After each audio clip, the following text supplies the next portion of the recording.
Eurythmics and Thorn in My Side on BBC Radio Oxford. It's 20 to 12. It's Friday. You know what that means. Every Friday, a load of new movies appear in our cinemas around Oxfordshire and beyond. And that is why I ask for the help of movie critic Van Connor, who comes on the show every Friday at this time to talk about a couple of them. He gets to see them before we do, and he can give us his honest opinion on what he thinks. Good morning, Van Connor. Not used to saying that yet. I know, I was just thinking the same thing. Good morning is not a thing you and I are used to saying to one another. The shift to Studio One is going to be quite the adjustment for us, isn't it? Absolutely, because normally you'd come on my show on a Friday afternoon, but obviously now it's mornings. So we are fresh with two new movies that are out this weekend. Talk to me about A Kind of Kidnapping then, because I've not even seen the trailer for this. I have no idea what this is about. I mean, to be fair, and I mean, not many people are going to, because, you know, there's a dead release week because Mission Impossible dropped on Monday this week. There's no big new releases until Friday next week. It's almost as if the last movie star working in the business wanted to own the multiplex for a fortnight. So, we have, in his stead, A Kind of Kidnapping, which is written by and directed by Dan Clark. Do you know that name at all, Dan Clark? So now the name rings a bell, but I couldn't tell you where I've heard it before. Do you remember a sitcom on, I think it was BBC Three, called How Not to Live Your Life? Yes. About a guy who inherited his grandmother's... Him, the guy who starred in that and wrote that, that's Dan Clark. Oh, wow. I didn't know either. Wow. Not at all. And believe me, you wouldn't get that from watching the movie. So, the idea is you've got a sleazy Tory MP, played by Patrick Bellardi, who's, been in loads of things, was in the Ricky Gervais iteration of The Office, was in Ted Lasso quite recently as Rebecca's date that didn't quite pan out, got smacked in the head with the football at the end of the season, quite notably. He's the sleazy Tory MP who gets taken hostage and kidnapped, strapped to a chair in an Airbnb home, and tormented for ransom by a bickering poor couple who are just trying to make their way through the cost of living crisis. One of them, the lady of the equation, has been a waitress that has been served by who has served and has then been treated very poorly by said MP, and they want a bit of payback at the same time. But the longer this kidnapping goes on, the more he starts to become a part of the mechanics of it and seeks to exploit it for his own gain. It's called A Kind of Kidnapping. I've got a clip for you. This is the ransom call that should give you a hint as to how unliked our kidnapped MP really is. MP Richard Hardy is being held captive. I'm not making this up, love. I'll put a bullet in his head. Do you understand me? Yes, go for it. I don't think you understand what I'm saying. I'm threatening to kill your husband. Hello? Hung up on me. I certainly sense a bit of comedy in this.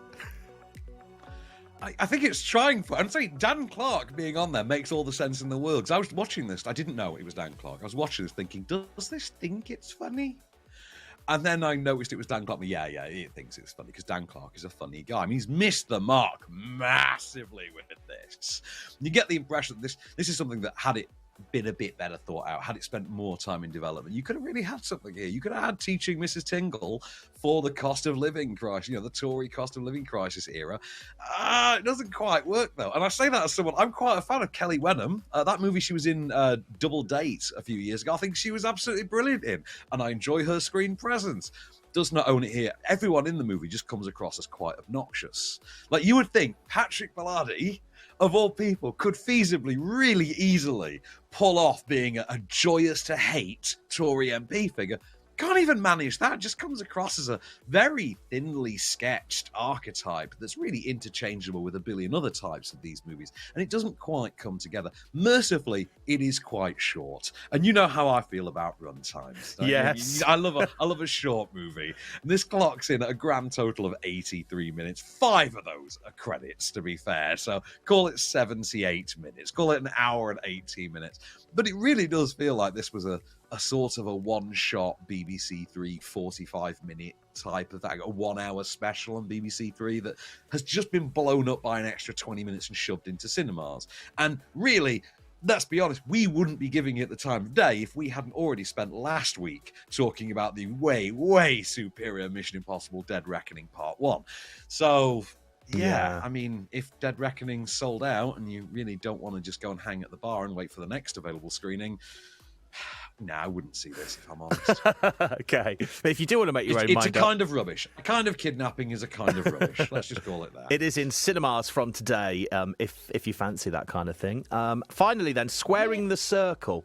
Now, that's a weird title for a film. It is indeed. So, Squaring the Circle is actually the story of hypnosis. Do you know the label hypnosis at all? No. No. So they are effectively the group that invented album artwork, right? The classic vinyl artwork that you and I just grew up with as part of our cultural fabric. They are the guys that popularized the album artwork. And before they came along, it's very generic. They came along and they made it art.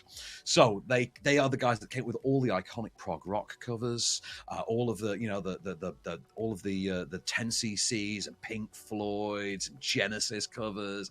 All of those, you can trace back to Hypnosis. I almost had to trace back to Square in the Circle. So the infamous Pink Floyd Animals cover with the flying pig, for instance. They came up with that. Pink Floyd's Wish You Were Here. They came up with that. Dark Side of the Moon. They came up with that. All of the iconic works of art that you and I have seen committed to vinyl sleeves all of our lives come from Hypnosis. And we get the story of Hypnosis as a label, their famous fans, the inspirations that, the people that they have inspired, the inspirations that they themselves drew from, and where all of the great ideas, like I say, for all of the iconic works that we know, how those came to be. Notable one for you, incidentally, Noel Gallagher pops up in this documentary a lot. I know that instantly gets an extra star from you just dropping that name.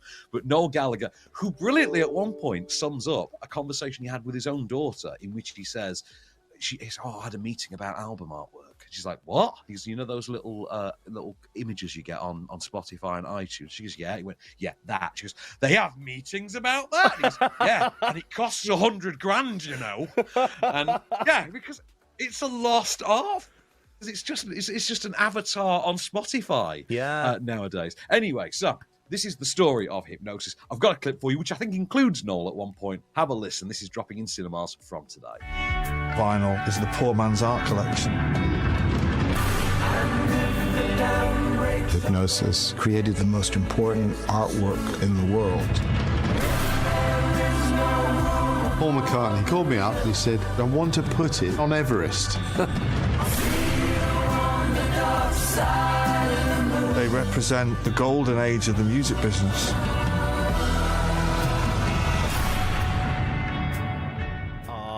See, I would definitely go and see this. This is right up my street, and I can recognise Noel Gallagher's voice anyway. He always sounds like he's got like a marshmallow in his mouth when he's talking.